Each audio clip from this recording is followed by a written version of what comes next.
Christmas বা বড়দিনের সময় আমরা কিন্তু এই ফ্রুট কেক বা প্লাম কেক অনেক বেশি দাম দিয়ে বাজার থেকে কিনে আনি, কিন্তু এখন আপনারা অল্প খরচেই বাড়িতেই এই নরম তুলতুলে ফ্রুট কেক তৈরি করে নিতে পারবেন। একদম দোকান থেকে কিনে আনা কেকের মতো টেস্ট হবে, আর তার থেকে বেশি একদম ফ্রেশ কেক আপনারা তৈরি করে নিতে পারবেন।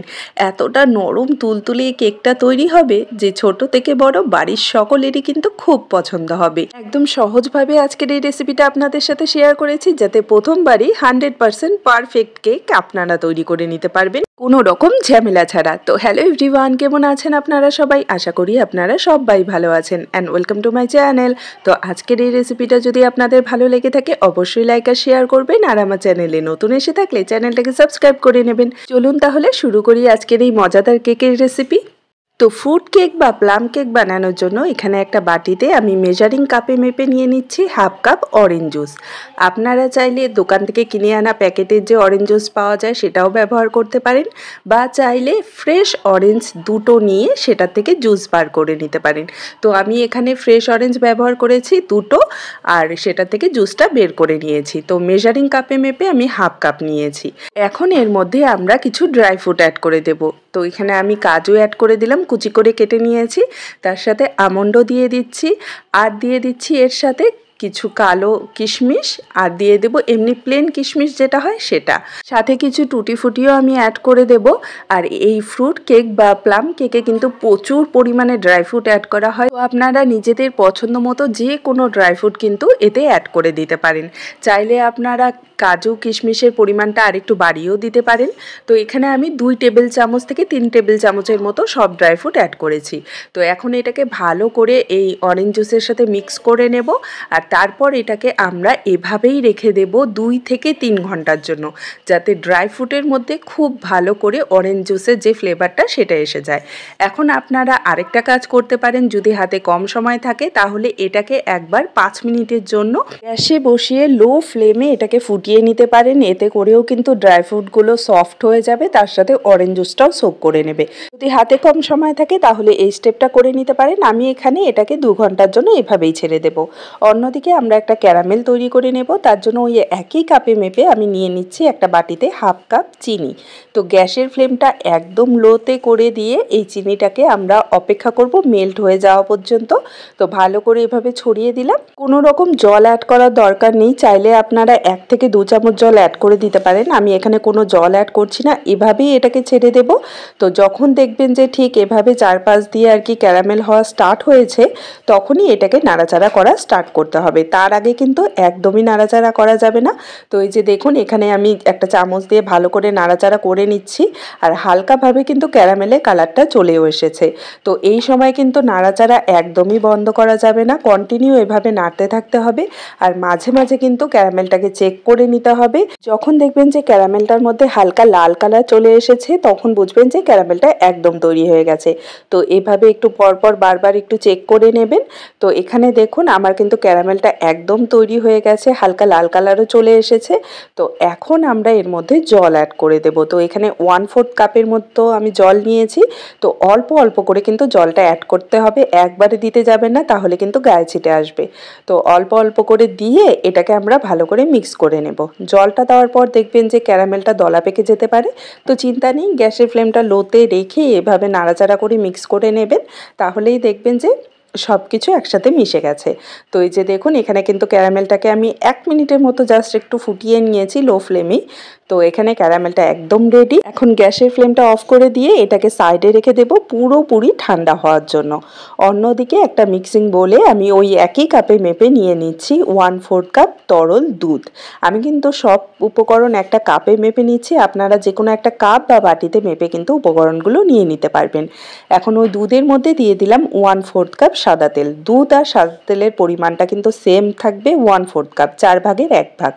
দিয়ে দিচ্ছি 1 টিস্পুন ভ্যানিলা এসেন্স। এখন খুব ভালো করে সব কিছুকে মিক্স করে নেব। দুধটা কিন্তু রুম টেম্পারেচারে আছে, আর না ঠান্ডা না গরম, আগে থেকে জাল করা দুধ আমি ব্যবহার করেছি। তো সব কিছুকে এখন খুব ভালো করে মিক্স করে নেব। আর মেশানো হয়ে গেলে এর উপরে একটা ছাঁকনি রেখে এর মধ্যে আমি নিয়ে নিচ্ছি 1 কাপ ময়দা। খেয়াল রাখবেন ময়দাটা কিন্তু অবশ্যই চেলে ব্যবহার করতে হবে, এতে করে কেকটাকে কিন্তু দারুণ সফট হবে, তার সাথে কেকের যে টেক্সচারটা সেটা কিন্তু একদম পারফেক্ট হবে। তো অবশ্যই ময়দাটা এভাবে চেলে নেবেন। তো এই যে দেখুন ময়দাটা এখানে চালা হয়ে গেছে। তো এটাকে ভালো করে এখন আমি মিক্স করে নিচ্ছি। আর মেশানোর সময় দেখবেন যে ব্যাটারটা খুবই ঘন হয়ে যাবে, তো টেনশন নেই। আমরা যে ক্যারামেলটা তৈরি করেছিলাম এখন আমরা সেটা অ্যাড করে দেব। তো এই যে দেখুন কিছুটা মিশিয়ে নিয়েছি। তো এখন ক্যারামেলটা অ্যাড করে দেব। আর ক্যারামেলটা কিন্তু অবশ্যই পুরোপুরি ঠান্ডা হয়ে যাওয়ার পরই অ্যাড করতে হবে, গরম ক্যারামেল কিন্তু অ্যাড করা যাবে না। তো এখানে পুরো ক্যারামেলটাই আমি অ্যাড করে দিলাম। এখন এটাকে ভালো করে আমাদের মিক্স করে নিতে হবে যাতে কোনো রকম দলা না পেকে থাকে। তো একটা হ্যান্ড উইক্স দিয়ে এটাকে ভালো করে মিক্স করে নিতে পারেন, বা চাইলে যে কোনো একটা কাঁটা চামচ দিয়েও মিক্স করে নিতে পারবেন। তো এভাবে অনবরত নাড়াচাড়া করে আর কি ভালো করে এটাকে মিক্স করে নিতে হবে। একটা স্মুথ ব্যাটার আমাদের তৈরি করে নিতে হবে। এই যে দেখুন একদম স্মুথ একটা ব্যাটার তৈরি হয়ে গেছে। এখন আমরা যে ড্রাই ফ্রুটটা সোক করার জন্য রেখেছিলাম 2 ঘন্টার মতো, সেটা পুরোপুরি কিন্তু অরেঞ্জ জুসটা দেখুন কতটা টেনে নিয়েছে। তো এখন ওই পুরোটাই আমি দিয়ে দিলাম, আর দেওয়ার পর এটাকে ভালো করে মিক্স করে নেব।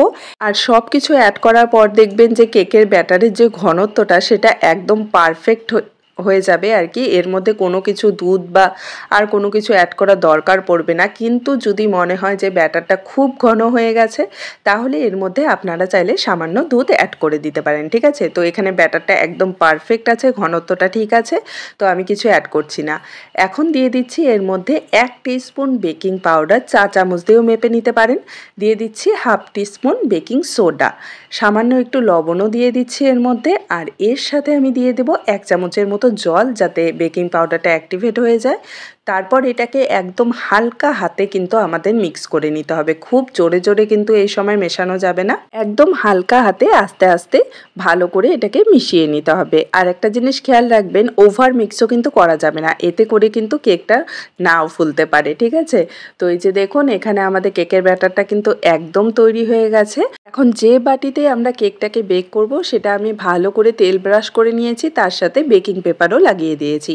বেকিং পেপার না থাকলে আপনারা যে কোনো সাদা কাগজও এটার মধ্যে ব্যবহার করতে পারেন। তেলটা ভালো করে ব্রাশ করে নিয়ে কাগজটা লাগিয়ে দেবেন। তো পুরো ব্যাটারটা এর মধ্যে ঢেলে নিয়ে এভাবে 2-3 বার একটু ট্যাপ করে নেবেন, যাতে ভিতরে যদি কোনো বাতাস থাকে সেটা বেরিয়ে যায়। তো এখন এই কেকটাকে আমরা কড়াইতে বেক করব, তো তার জন্য কড়াইটাকে আমি ঢাকা দিয়ে লো ফ্লেমে 5 মিনিটের মতো প্রিহিট করে নিয়েছি। এখন এর মধ্যে একটা টিফিন বাটির ঢাকনা বসিয়ে দিলাম, আপনারা চাইলে স্ট্যান্ডও বসিয়ে দিতে পারেন।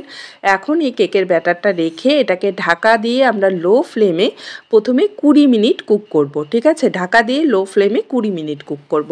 তো আপনাদের 20 মিনিট পর দেখাচ্ছি। এই যে দেখুন কেকটা কিন্তু মোটামুটি আর কি বেক হয়ে গেছে।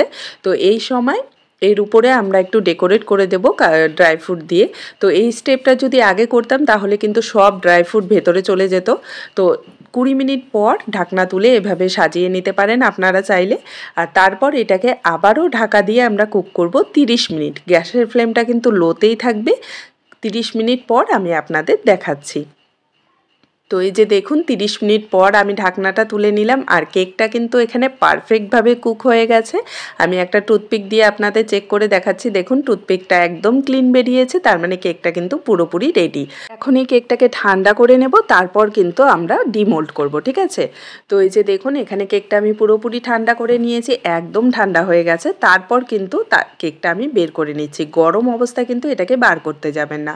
তো এই যে দেখুন কেকটা কিন্তু একদম পারফেক্টভাবে কুক হয়েছে, নিচটা কিন্তু একদম পুড়েও যায়নি। আর এতটা সফট হয়েছে কেকটা যে জাস্ট মানে কি বলবো, মুখে দিলেই মিলিয়ে যাবে, এতটা নরম তুলতুলে এই কেকটা তৈরি হয়েছে।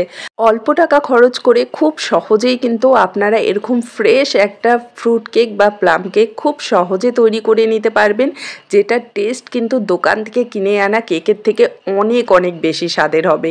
তো আমি আপনাদের কেটেও দেখিয়ে দিচ্ছি যে ভেতরটাও কিন্তু একদম পারফেক্টভাবে কুক হয়েছে। এই যে দেখুন একদম জালিদার কেক কিন্তু আমাদের রেডি হয়ে গেছে। আর কতটা সফট সেটা তো আর বলে বোঝানোর কিছুই নেই, আপনারা দেখেই বুঝতে পারছেন। তো আজকের এই রেসিপিটা যদি আপনাদের ভালো লেগে থাকে আমাকে কমেন্টে জানাতে কিন্তু একদমই ভুলবেন না। দেখা হবে আপনাদের সাথে আরেকটি নতুন সহজ আর মজাদার রেসিপি নিয়ে। ভালো থাকবেন, সুস্থ থাকবেন, বাই বাই।